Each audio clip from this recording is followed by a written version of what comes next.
Put your hands together for Kevin, Chris and Rael. Hoping that's vodka. You're in the hot seat, Chris.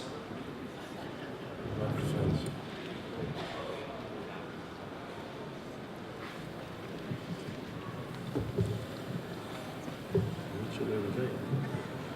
Sorry?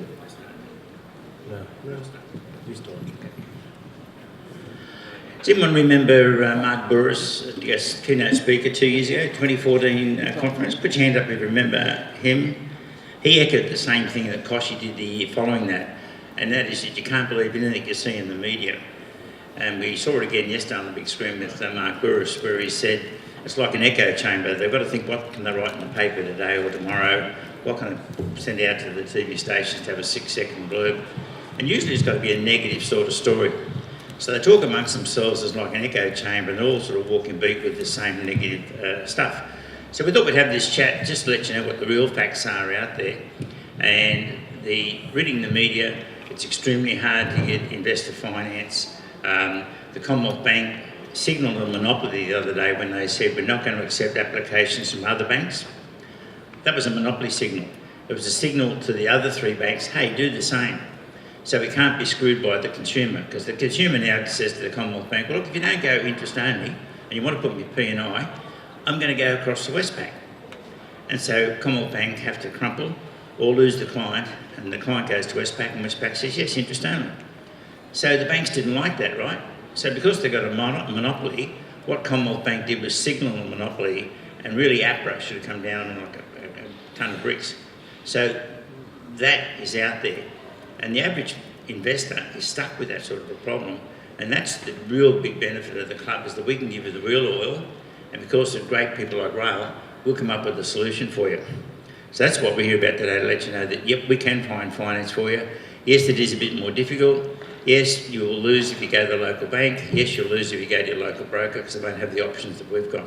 So, Rael, do you want to comment on that? I've got a mic. I've got a hidden microphone.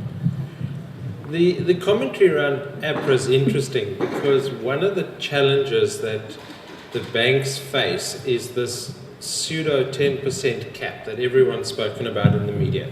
And what that really means is that the banks are limited to 10% growth in their investment portfolio. Now, for someone like Commonwealth, that Kevin seems to be on the Commonwealth kick today, for Commonwealth, that's about 15.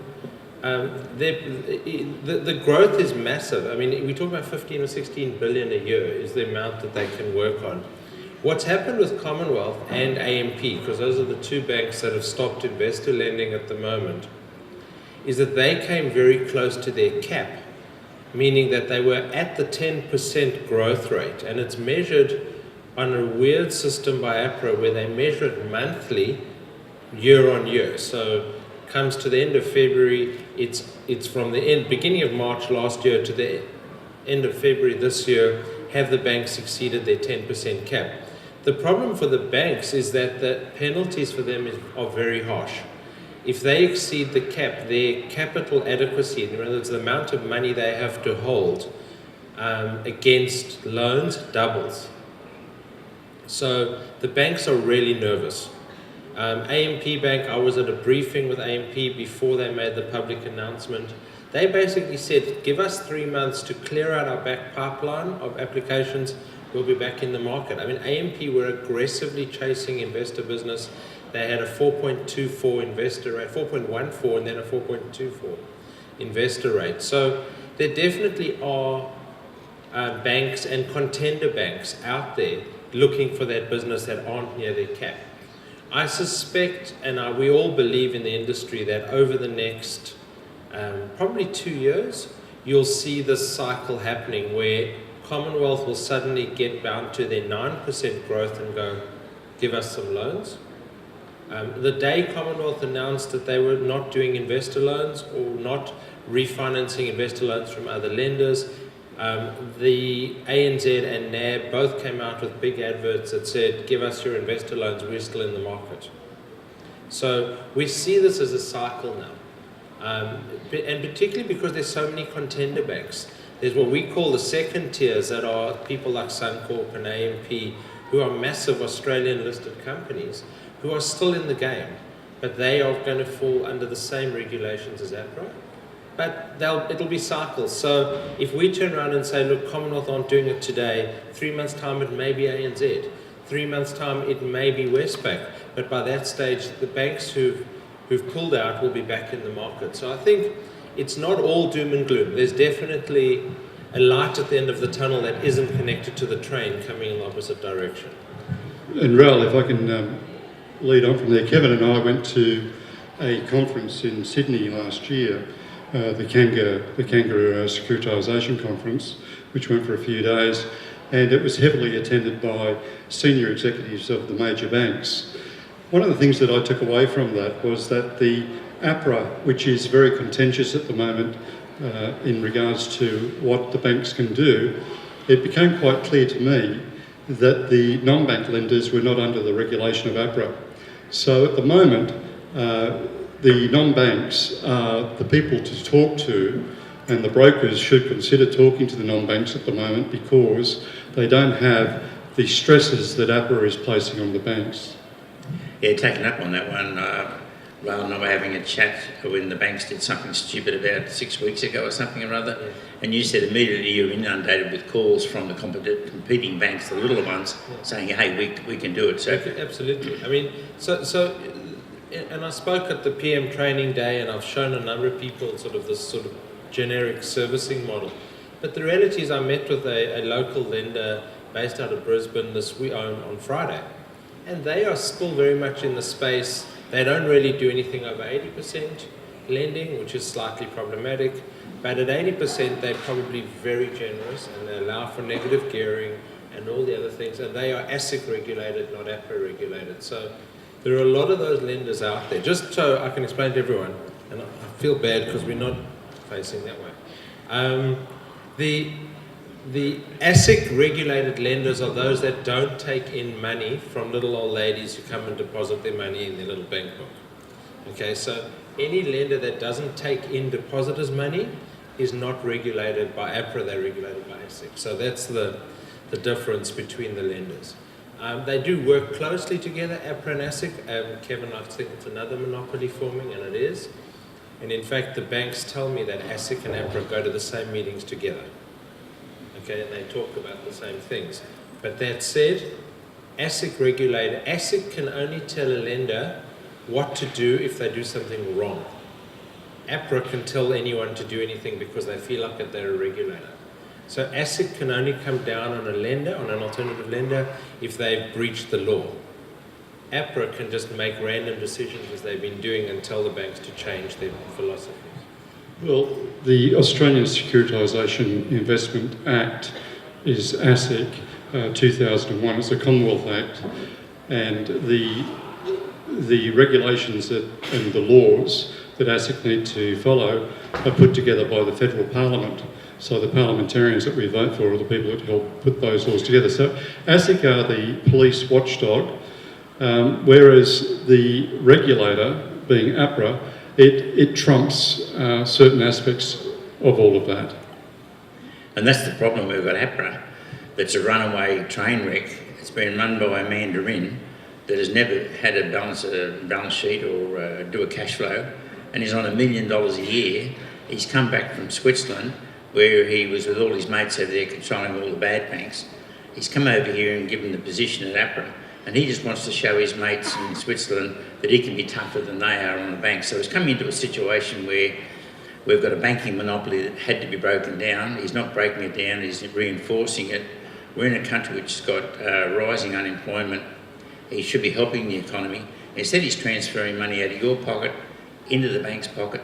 And the chart that Troy showed before shows that the margin the banks have got now, post Kevin Rudd, is double what it was before.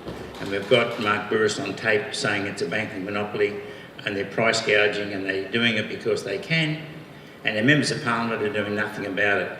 Now, I've been trying to get a meeting with Matthias Cormann since September last year, and all sorts of excuses come out, including someone's died. But we're going to nail him and going to get in there very shortly and start getting some answers. Also, Pat Maguire's working on getting an appointment with us with the One Nation Senator here in Queensland. He's very number savvy. We need to get someone talking about this crunch, forcing your interest-only loans to go P&I. It's just a monopoly exercising its power, and it's got to stop. Moving away from that a bit slightly, to help you, and that isn't available anywhere else across the market, we're bringing back our hospital ward so that if you do feel that your borrowing capacity isn't where it should be, now we've got another set of eyes that will look at us. So we're going to bring all of our brokers together to help you if you're a little bit difficult case. And that doesn't happen out there in finance land or broker land. The banks either say no, you're out the door, or a broker says no, it's going to take too much time to put it together, you're out and you're gone. The other thing we're looking at is we were exceptionally good at selling off plan. In fact, probably 90% of you bought off plan. Then with APRA coming in and changing the rules constantly, you started to worry about, well, will I lose my deposit? When it is 2 years from now and it's going to settle, will the banks be changing their lending capacities and suddenly I can't get the money that they promised me? It's ridiculous that they can make a promise today in writing and yet whimsically in 18 months' time change their mind at your expense. That doesn't happen anywhere else around the world. I was speaking to Frederick, I think it was, wasn't it, this morning? The loan in France is 1.18% fixed for how many years? 18 years. That's because there's competition over there. We just don't have competition here.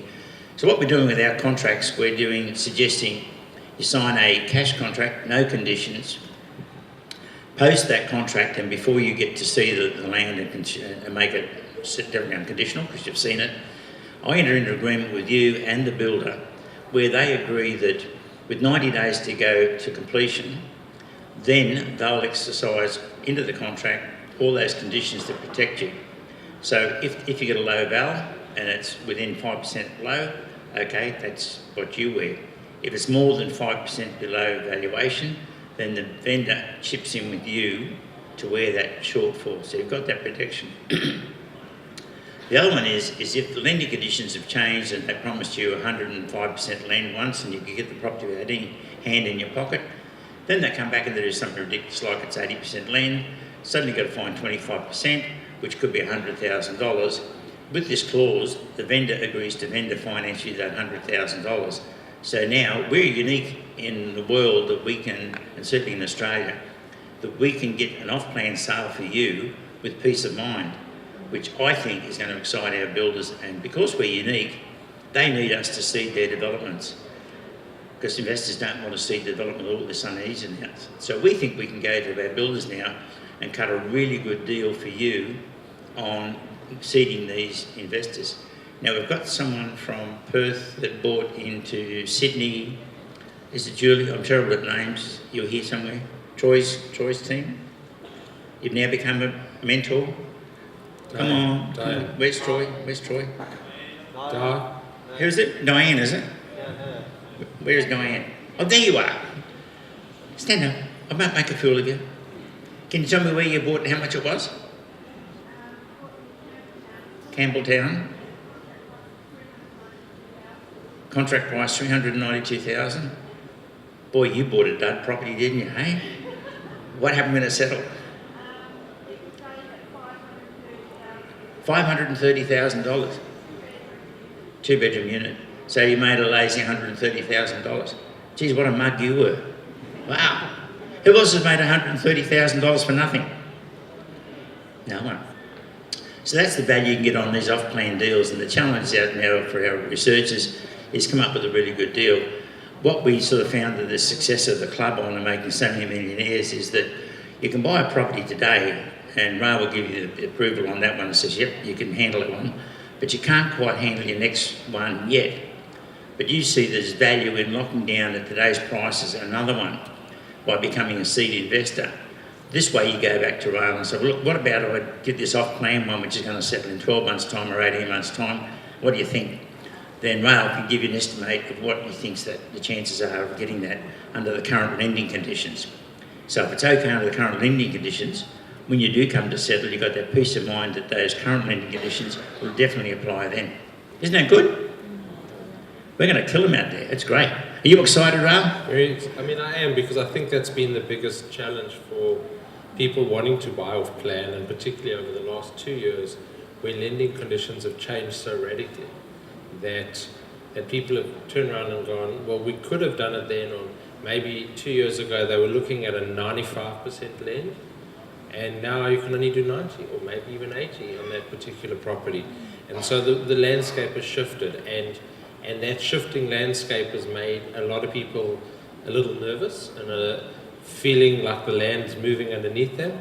And so by being able to stabilize and getting the builders to buy in on the fact that the people are committed and willing to buy, but if circumstances change, then they're willing to come to the party. That's a major win. Anyone not heard my banana story? I've got an hour to spare. Harple, my son, you just don't listen to me, do you? It's about the banana story because this is an opportune time to buy. All right, I will tell you again tonight. At the moment, we know that seed investors have deserted the market. We know that there's an undersupply of the sort of bananas that we want. We think there's a lot of green bananas out there that we don't want to eat, and that's the central city. But there are a lot of bananas that we want. Now, to give you an idea, since 2009, the supply of low-rise units, which is under 6 floors, or townhouses, has dropped 15 to 20% between the two of those, 15 and 20%. Townhouses have gone down to 20%, units down 15%. Yet the population has gone up, the demand for bananas has gone up 9%. So there's a gap in the market. We've got vendors who we want to build, vendors who aren't going to build because they need the seed investors. So we can buy the really right bananas at the right sort of price by putting in seed investors in there. So the supply is dropping. We can get in though and get them at the right sort of price. So if you follow the banana story, this is really fertile stuff, isn't it? I'll be doing my bit later on the 7 deadly sins of investing, and I'm going to have a lot of fun with Michael Matusik. I asked him to stay back so I can make fun of him, and luckily he didn't because he's bigger than me. But I'm very pro the Gold Coast, so I'll bring back more of the banana stories for my son and explain it in that talk. And at 5 to 3 this afternoon, I'll be doing a presentation which is titled Grey Hairs on Chairs, and it's showing you how to use equity to help your loved ones, your children, friends buy property. So I also have an interview which was pre-recorded with Noel Whittaker, and Noel's gracious enough to support property as well as shares today. So if you'd like to see that at 5 to 3, please be there. Okay, any questions? A comment. I'm going to come back to Harpole in a second, but a comment that was made to me about a year ago now by a particular member who said I'd suggested a particular alternative lender to her, and she said to me, she spoke to her friends, and her friends told her that lender's for grubbers. And firstly, I wasn't born in Australia, so I had no idea what a grubber was. I had to go and do an investigation into that term. What is one? It was for those who didn't have good credit and really were not good risks. And I looked at her and I said, and once I'd investigated it, and I went back to her and I said, but they are one of the biggest alternative lenders in the market, and they are meeting your needs right now. And that's exactly what Kevin was talking about earlier, is that a lot of these asset regulated lenders are doing things differently to the mainstream banks. And so, and once I explained that, and once I showed her what interest rate she would get, she went, well, that's not so bad. That doesn't sound like something for the grubbers. That sounds like something. And she's bought 2 properties since then. So it is about looking outside the square. It is about saying, we are brought up to think that the big 4 banks are the only place to get money. I mean, we have 37 lenders on our panel, and we don't even have all the lenders, because it's impossible to have all the lenders. So there are numerous opportunities out there. And at the end of the day, I am going to be honest and say there are people sitting in this room who, myself or one of the other club brokers, will turn around and go, we don't think there's anything you can do. And that's what Chris is going to be talking about, I'm going to be talking about tomorrow. Well, you're income poor and asset rich. How do you pass your equity on to your children or your siblings now, rather than wait for you to die. That sounded morbid. Well, I do the talk tomorrow at 5 to 4, which is a little bit late, but if you're interested, we do a very interesting talk on wills and estates, how to gift a living will into Vivos, and things like that. For those of you that don't know, I'm a barrister at law and would be happy to speak to you. I'm working on a stand out there today, so if you have any questions and you want to come up and have a general chat, please come and see me. We've got time for some questions. I'll pull out a question. My son, you should know everything. You're my son. You weren't listening, were you? You have listed out a lot of different things, and I need to address this question to Rael. Look, part of the question, but I do need a mic so that everyone can see what you have.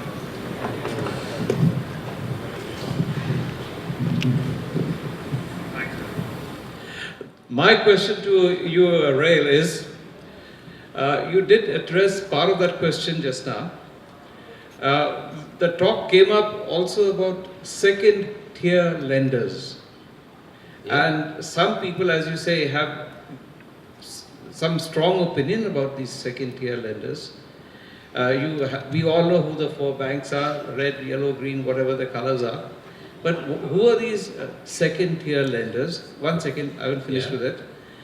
Number 1. Number 2, people are borrowing money from these banks. So who's at risk really? Is it the member who's borrowing the money at risk? Who's being given the money at risk? Or the risk is really with the bank, who is actually lending the person money? Okay, so you want to answer the risk question and then I'll answer the other one. Just Harpal, the one thing that you need to be very careful with when you use a non-bank lender or a second tier lender, and for those of you that are not sure what a second tier lender is, it might be funding from a private individual who's had a document drawn up through some very carefully worded lawyers. Excuse me, sorry to interrupt you, please. No, I'm not referring to some private lending arrangement. I'm talking about what we term as a second tier But lender. Harpal, I was referring to the risk section because your specific question was who is at risk. And what I was leading up to, as you would know, you need to give a bit of a window to people to see through so they understand what the view is. But what I want you to understand is the risk is in the wording, which is probably non-standard. So where your mainline banks that are governed by APRA would have fairly standard wording, in a second tier lender, that wording may be different. And the interest rate may be calculated in a different fashion. And so the devil is in the detail. And you need to look very careful. Okay, and I think Harpal's idea of what we call second tiers is we kind of go right down to, so first tier lenders are the big 4 and their subsidiaries. So the big 4 plus Bank West and St. George essentially, which are the subsidiaries of the major banks. What we term as the second tier, and depending on what state you live in, are the non-branch lenders. So if you're in Queensland, you would see Suncorp Bank on every corner. If you're in WA or pretty much any other state, there is not a Suncorp Bank on every corner. So in a general sense, banks like Suncorp, Citibank, AMP Bank are regarded as second tier in the broker channel. In other words, they don't make up the majority of third-party lending, but they are dependent on the brokers. So those banks like AMP, Suncorp, Citibank and others use brokers for 90% of their business. So those are regarded by us as second tier, but not only second tier in that they don't have a branch network. The third tier lenders in our terminology include the ASIC regulated lenders who are generally what's called securitized. So they have borrowed batches of money, often offshore, but they are lenders like First Mac, Australian First Mortgage, that are wholesale funders. They have billions of dollars of portfolio. And then there are a whole swag of private lenders out there. And I think that's the thin ice end of the stick is up until the regulated securitized lenders, pretty much it's going to be boilerplate lending. I'm not saying you shouldn't read your loan agreements. That would be never given my advice. You always read your loan agreements, you know, but at the end of the day, when it gets down to private lending and what we call private lending or lawyers' funds or solicitors' funds, that would be the time to be seriously considering Chris's advice. But up to that point, I think you're okay.